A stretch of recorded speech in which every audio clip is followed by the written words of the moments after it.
these companies help the government eavesdrop on their customers without court permission. Folks are going nuts over this in England.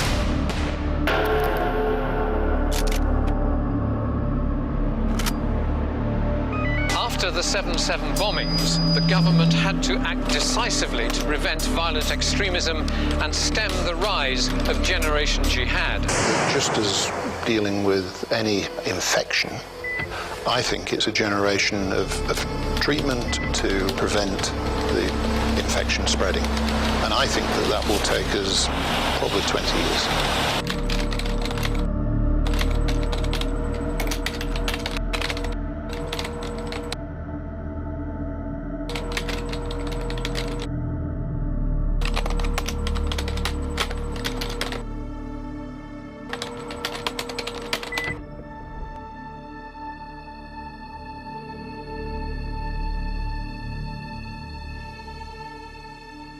If we use a standard actuary employed by major insurance companies to calculate the probability of these events coinciding in a 10-year mean, we learn that the probability of this happening is greater than 1.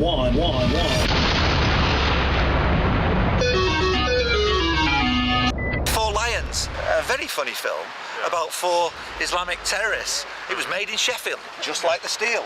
Yeah. And it was buffoonish, and we had a laughable MI5 making all sorts of mistakes. But the success of that film was it reinforced the perception in the minds of the British public that we have a threat from Islamic terrorists.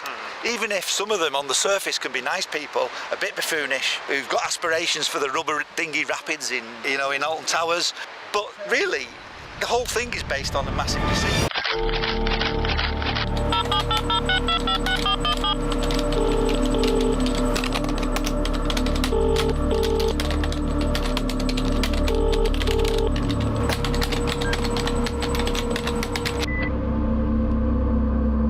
And it's fooling the British public. And the British public need to wake up and realise that it's all part of a mind control system.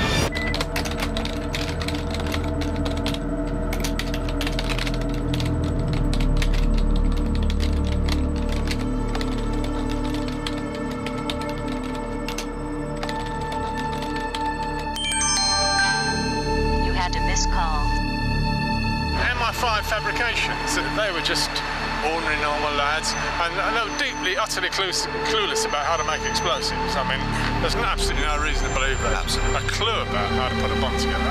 And we can no longer tolerate falsehood and the evil behind state crimes against democracy and the terrorism acts that have succeeded and fooled the masses. Wake up, masses. Bloody hell, Nick, that's... You know the odds of that happening? The number you have reached is not in service. This is a recording.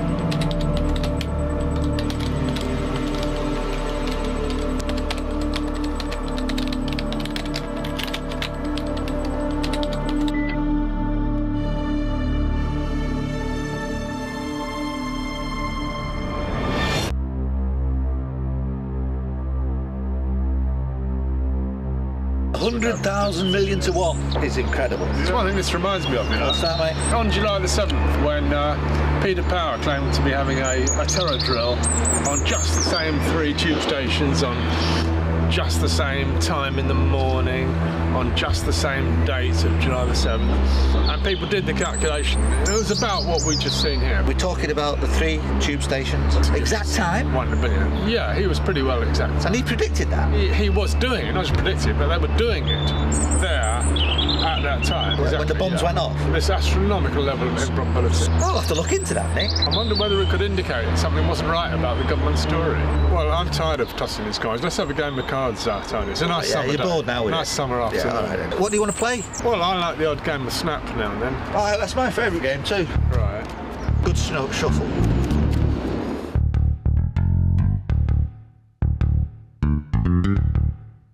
Snap!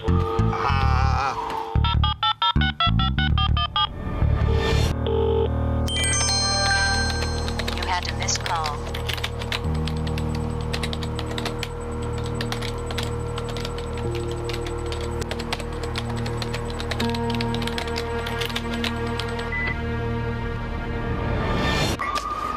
Tea, gentlemen?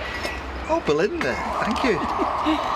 Belinda, what are you doing? Why have you got these glasses on? And what's that? Well, this is Lady Justice Hallett, who's very important in the justice system of this country. Really? A symbol of justice, if you like, and I'm a campaigner for justice. And at this time of night, why are you wearing specs? Ah, these are the mystery glasses, you see, because these have helped me see what's really going on. Would you like to try?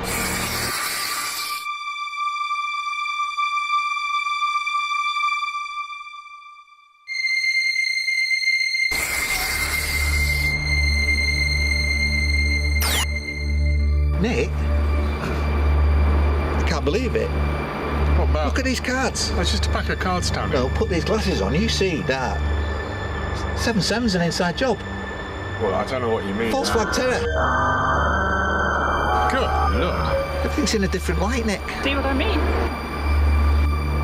Dead certain it. I can see it now. When we look at what happened at 9/11, the official version of 9/11 is still believed. I want to put to the British people just how ridiculous they are in actually believing that. Those twin towers fell in free fall speed.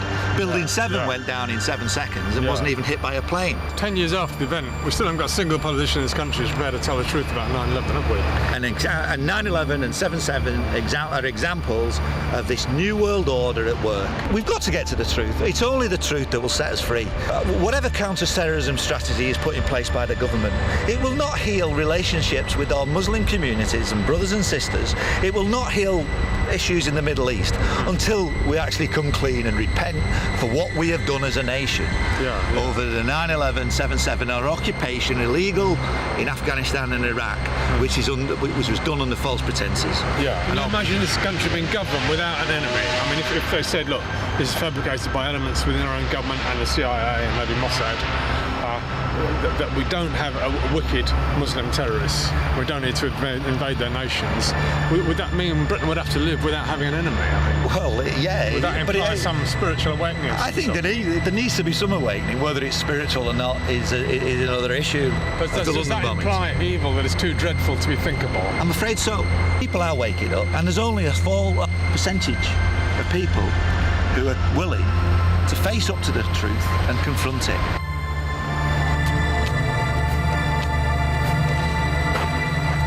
Tony Blair. In 2005, Tony Blair said it would be a ludicrous diversion to have an inquiry into the London bombings. 2005, Tony Blair said that this was carried out in the name of Islam. This was before there was any evidence to suggest as much. This was actually on the same day. Tony Blair sent us to war in Afghanistan and Iraq based on the lies being the weapons of mass destruction that never were in Iraq. Peter Power, the Tsar of terror drills. Right after July the 7th, on the afternoon, what did he do?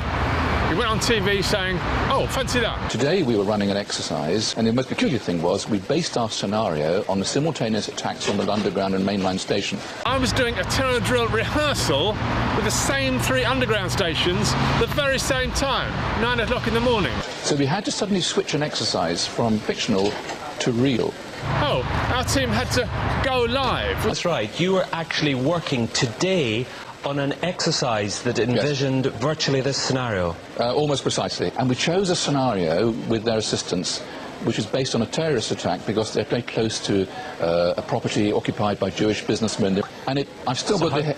I was going to say, how extraordinary today must feel for you as it unfolds. You mentioned a few... Ace of Clubs, Sir Ian Blair, Metropolitan Police Commissioner at the time of the London bombings. Ian Blair was famous a few days later after these bombings for saying we have 4 miserable bombers before we even had a clue who had actually done this.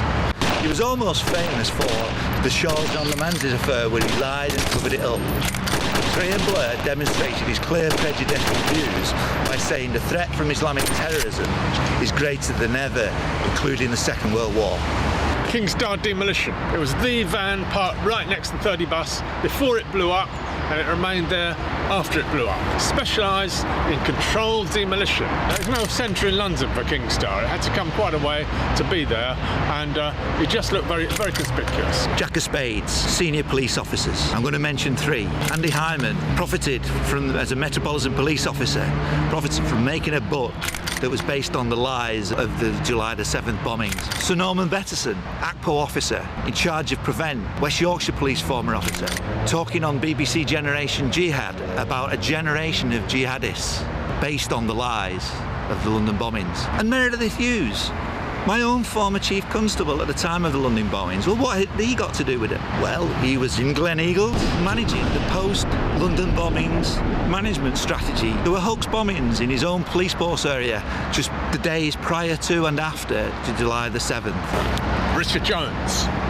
key witness for the whole suicide bomber story. He seeded the suicide bomb story the very day after. Actually, there he was on the TV, in the newspapers, giving testimony, claiming that he was on the 30 bus. And he gave impossible, ever-changing stories about Hasib Hussain downstairs, fiddling with his rucksack, and the trousers he was wearing, the appearance was totally different from what we later gathered. And later on, Hasib Hussain was upstairs, not downstairs.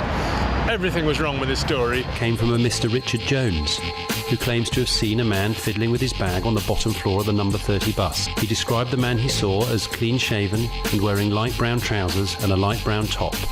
So obviously he wasn't talking about Hussain. If he was on the bus, he probably got off just before, as it got into Tavistock Square. He wasn't. I don't think he was on the bus when it blew up. There was screaming all about. All you could see was the 30 on the back of the bus.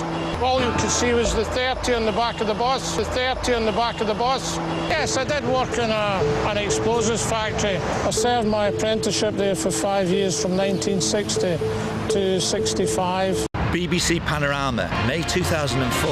Gavin Hessler, Peter Power, Michael Portillo, to name a few. The template for the London bombings were the dress rehearsal with 3 underground explosions and 1 overground explosion simulated. That was the dress rehearsal of what was to come. Government, intelligence, emergencies, disasters and planning. They are here to give it to us straight. This is the kind of terrorist attack the government repeatedly says is going to happen. Jack Straw is our King of Diamonds, Britain's Foreign Secretary. After the 7/7 event, the terrible London bombings, he comes out and says this event bears all the hallmarks of Al-Qaeda. And that becomes a meme that echoes through Whitehall and echoes through the media, okay? And get this, on the Panorama programme, the May previous to the London bombings in 2004, the actor for Britain's Foreign Secretary says exactly the same thing. When the bombers go off in the London Underground in the dress rehearsal on Panorama, this bears the hallmarks of Al-Qaeda. Jack of Diamonds, our post-Prime Ministers, 2005. That's none other than Gordon Brown and David Cameron. Why do I name them? 6 years, 7 years on, and we still haven't had a trial to prove who is guilty of the London bombings. We've had a whitewash of an inquiry, and we have a terror threat and a counter-terrorism strategy that is putrid, but it's the responsibility of all Prime Ministers. Rachel North, Queen of Diamonds. She quickly became the main government spokesperson for the London bombings, produced at any public event for the media, and she said she was on the front coach of the Piccadilly line. Was she really? Well, she said she had some glass in her wrist from the impact, the implosion of the glass. Did she? Well, hard to find anyone who would confirm that. She was a victim. She gave a public face and a sense of credibility to the official story. 9 of clubs. The Home Office report, the official count of the London bombings that came out in 2006. 3 things mainly wrong with it. It was anonymous, it was inept, and it was wholly inaccurate. Wait a moment. Let's notice that Home Office report, 1 year after the event, May 2006, still had the 7:40 train. Now, we'd all ascertained it had been cancelled. I actually went up to Luton and made the discovery that that 7:40 train wasn't running that morning. That was the perfect crime conceived, and that was the flaw in the perfect crime. There was no 7:40 train. 1 month after the official government report, the Home Secretary announced in the Commons, he apologised, they got it all wrong, there was no 7:40 train. Gosh, how could they have got all that wrong? Allegedly, the 4 young men turn up there to get on the train. Allegedly, about 7:22, they go through the lower door entrance to Luton Station, and allegedly they get the 7:40 train. And then the official government report talks about witnesses on the 7:40 train who saw them with their big bulky rucksacks, and then they got off at King's Cross. Well, whoops, there wasn't any such train, and all of those trains were delayed at least 25 minutes, and that really threw a spanner in the works, and nobody's now sure what train they got onto. 3 of spades. Right there. That's an alert right there. All the CCTS cameras had various connections with other security firms to do with phone tapping and so on. Barron's system is only in its infancy. People were very suspicious of how come we had this foreign company that had moved in to the London Underground just a year or 2 before, and what kind of role did it play? Our job as a vendor is to provide solutions for them to really do the things that they need to do. Part of the whole story of July the 7th is the way all the CCTV switched off at the crucial time. It just wasn't functioning.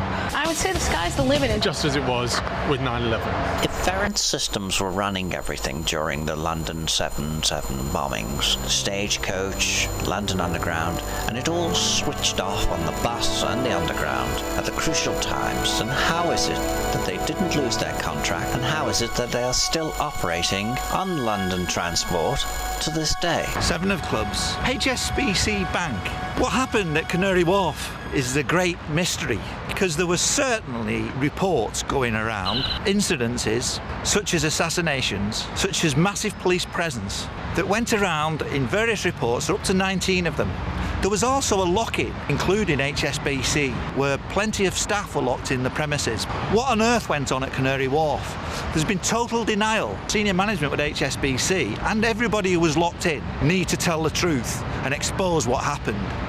Benjamin Netanyahu. He had been busy banging the drums for war with Iran, yes, even then, and he was in London for a conference, a big economic conference of Israel. He was warned just before he left his hotel not to go out that day because of what was about to happen. 6 minutes before, he received a warning. So then there was a lot of debate between Scotland Yard and Mossad who had given the warning first, okay? But this was fairly clarified by an interview with the head of Mossad in a German newspaper, clearly stating that they had advance information of this terror attack. We can't help noticing, making comparisons with the event of 9/11, where there was evidence for Israeli foreknowledge that was could hardly be escaped. 6 of spades, the British press. Why won't they allow anything to challenge that narrative within the press?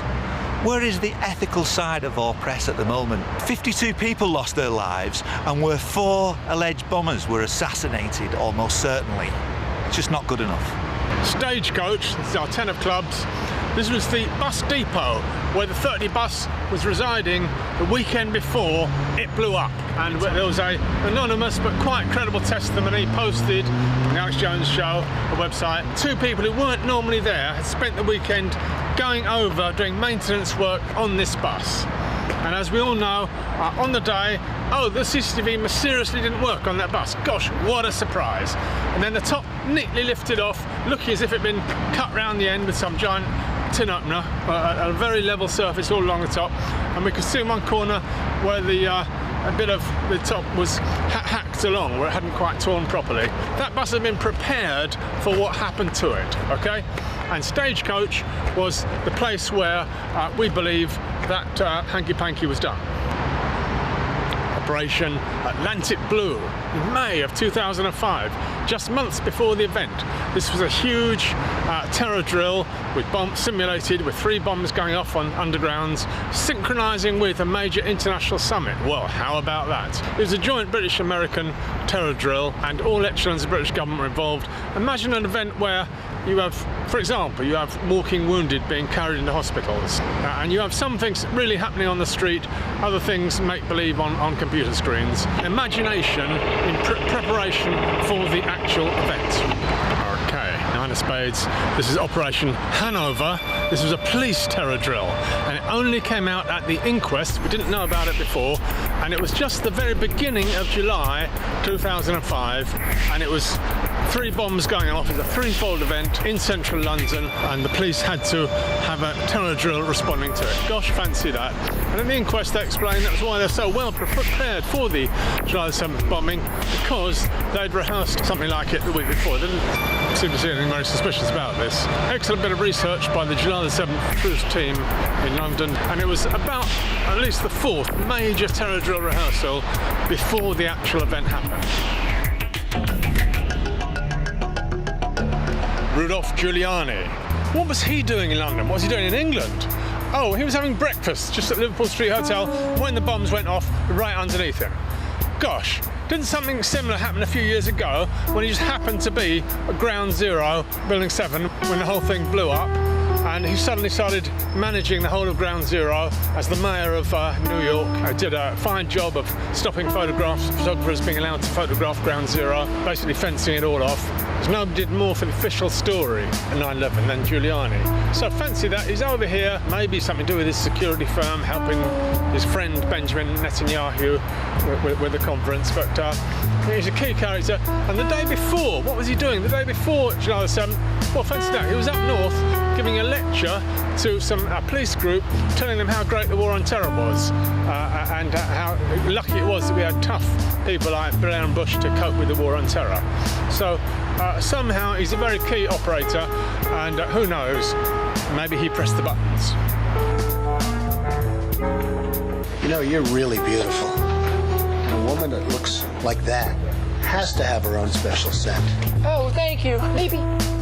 Maybe you could tell me what you think of this scent.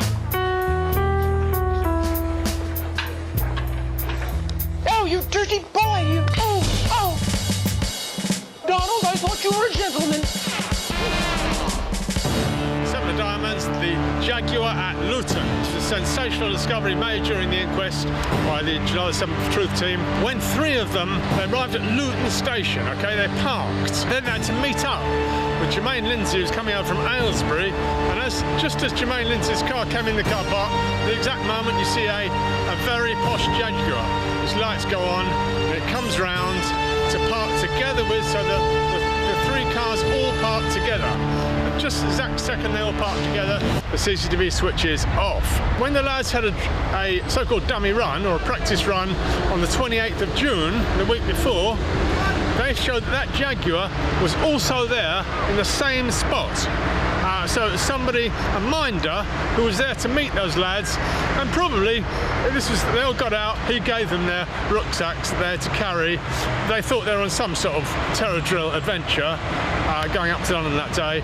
And so the 4 lads met up with this guy who got out the Jaguar, and this is an amazing sort of concealed part of the whole story, because when patsies are set up for these kind of fabricated events, they do have minders who look after them. Our 7 of Diamonds, we've got Ephraim Halevi, a former head of Mossad, and his article about the London bombings appeared in the Jerusalem Post just a couple of hours or so after the event. That was so quick, and it appeared very knowledgeable about the event. For example, it referred to the synchronous bombings in London, when it was actually a couple of days before journalists learned that the bombings were synchronous. The initial story was they went off at different times, and he discussed Tavistock Square, he discussed how it was near to where the Zionist Foundation was in Great Russell Street. So he seemed to know, and he also discussed rules for waging a Third World War. Well, gosh, fancy that. So it was a Third World War was in process, a whole world war, and it was a spiritual war against Muslims and against terrorism. And it's not the sort of thing you just brew up. The whole thing had the air of being pre-written, and especially he said yesterday's bombing, so-and-so, as if he were expecting it to go into print in a newspaper the next day, as it normally would on the 8th of July. So it had very much the air of being pre-written, and a lot of controversy was stirred up by that, and they soon took it off their website because it was a bit too disturbing that they knew too much. What were the bombs? What was the explosive? That was the mystery, and the stories we were given kept getting sillier and sillier. start with, it was C4, that's in all the films about, it's a NATO high-powered explosive, and real experts said they thought there were traces of something that might have looked like C4, which is a military-grade explosive around the trains. That was the first story, okay? Within a week, the suicide bomber started to develop. They were up in Leeds, and it was something called TATP. What was that? Well, it was a detonative explosive, and they were supposed to brew it up in the bath with a bit of sulfuric acid, a bit of acetone, and of course a bit of hydrogen peroxide. Hydrogen peroxide always figures in these daft home terror stories we're given, and it was chemically totally impossible. Wherever they thought they got peroxide from, you cannot buy strong or concentrated peroxide, and no, you can't concentrate it by boiling it up in a saucepan, okay? So that got ridiculed for a year or two, and then by the big trial in 2008, lo and behold, TATP had disappeared entirely, and we got instead, it was black pepper and peroxide.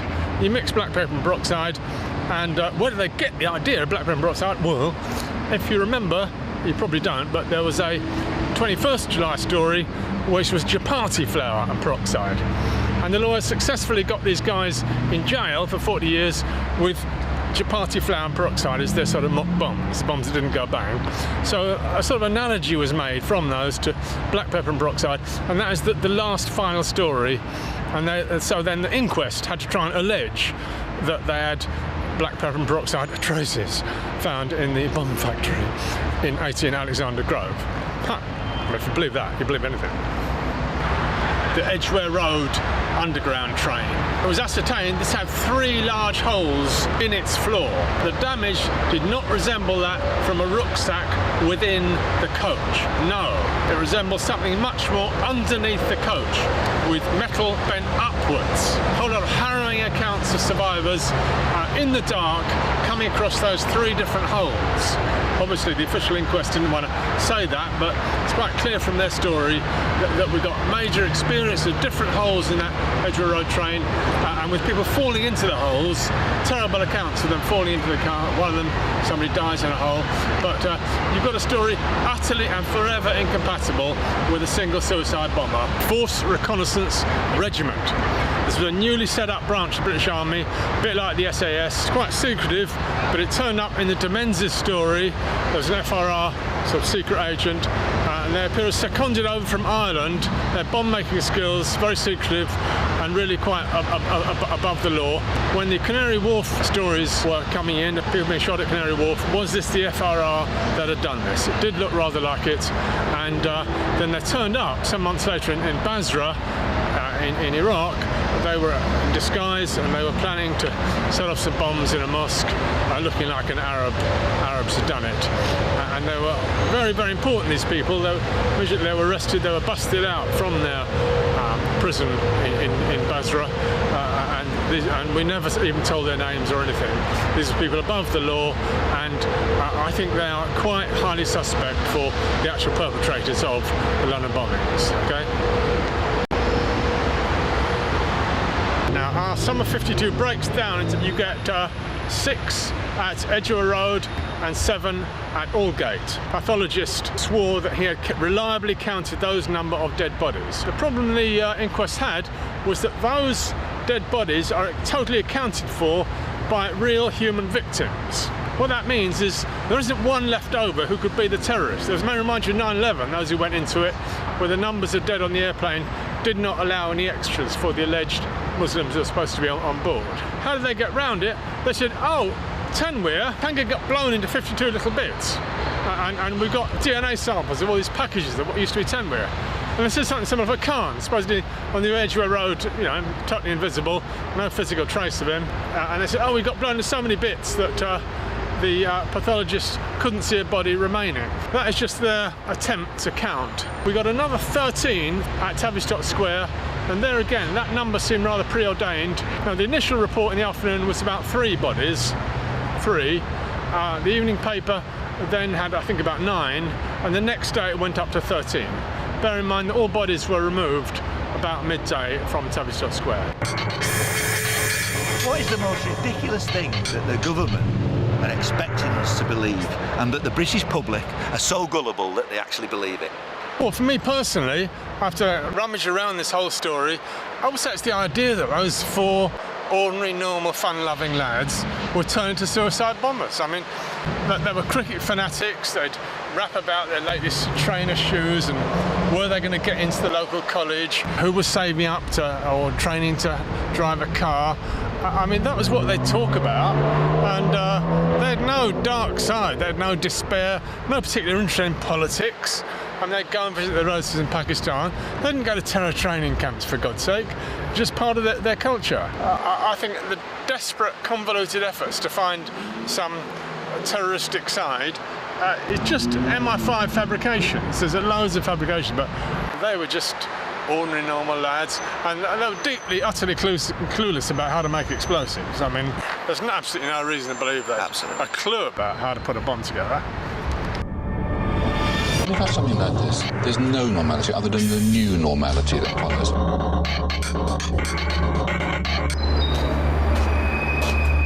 Hey, Belinda, Jack of Hearts.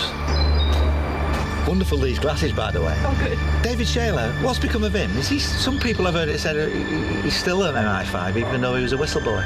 No. He lived with me for 2 years, so I know him about as well as anybody.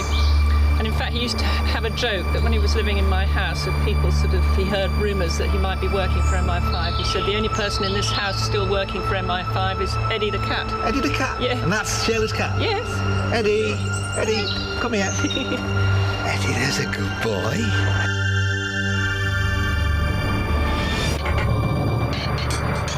So, Nick, this morning when we went to Hyde Park, we covered 39 steps. We did the 3 sweets. We did spades, we did clubs, we did diamonds, we didn't do the hearts. What our heart should be with the truth movement on the London bombings. Who should we feel for? And who is praiseworthy for what they've done in order to expose Well, to start off, we have to commiserate with as victims. 52 of them suddenly had their lives taken away. Can't argue with that. And the families aren't told a lot about it. Yeah. And I suppose many of them still believe the lie, really. That's what we're told by them. And they've never really had satisfaction with the proper inquiry that they call for, have they? Absolutely not. So certainly all hearts must go out to them, I entirely agree. The King of Hearts, what do you name? Mohammed Siddiqui Khan? Khan, yeah. Shahzad Tanweer. Asib Hussain? Asib Hussain and Jermaine Lindsay. Well, yeah, I can't disagree with that. They were assassinated, I believe. They certainly weren't the perpetrators. No. They somehow knew each other. Yeah. And they've had all their life stories taken away and a British intelligence narrative put instead about who they are. Yeah. And blamed in the process. Blamed, yeah. So 10 of Hearts, Nick. Next, maybe another innocent young man cut down in his prime. A couple of weeks later, Charles de Menezes, a Brazilian electrician, Stockwell tube station, cold-blooded murder, another police killing. And a whole pack of lies told all around it. Nothing they said initially was true, and the perpetrators seemed to get promoted. Nobody's found guilty. That was on the 22nd of July, 2005, and 8 days later. It was covered up by and large. There was nobody prosecuted for the cold-blooded assassination. They put bullets in his head inside the tube. Total cover-up. Yeah. So our hearts must go out to him and his family.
nine of hearts then, Nick? Well, perhaps generally all the families of all these victims had to suffer in silence without much explanation, without being given any adequate inquest. They've called for that, though, haven't they? Notwithstanding the fact that they've lost their loved ones, they've never had justice. The Eight of Hearts.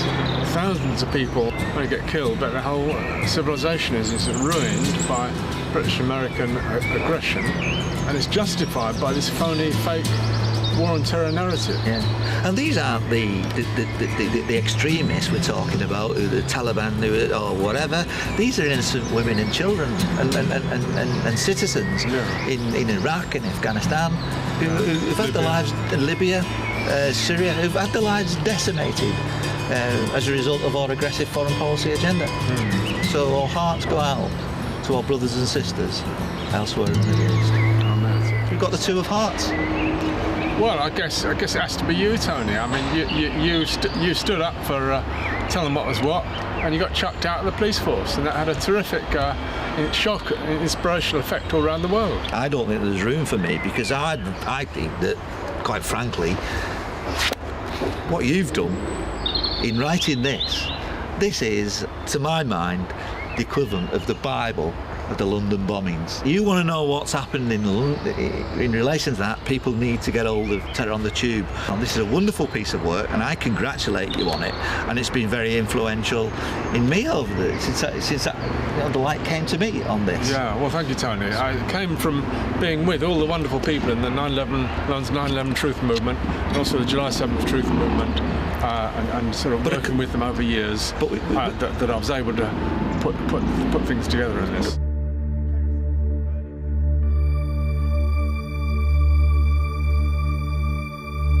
It's 10 years after the event, we still haven't got a single politician in this country who's prepared to tell the truth about 9/11, have we? So my joker in the pack, out of all of this, is 9/11 and the 9/11 connection. And I think it's high time that the British public came to their common senses and woke up to the corruption in US government and also British government. Tonight's exercise was plausible, but it was, of course, fictional. But it's hard to see how the government can do anything other than educate us and prepare. There's no room for excuses. We have, of course, been warned. I think we can say no more.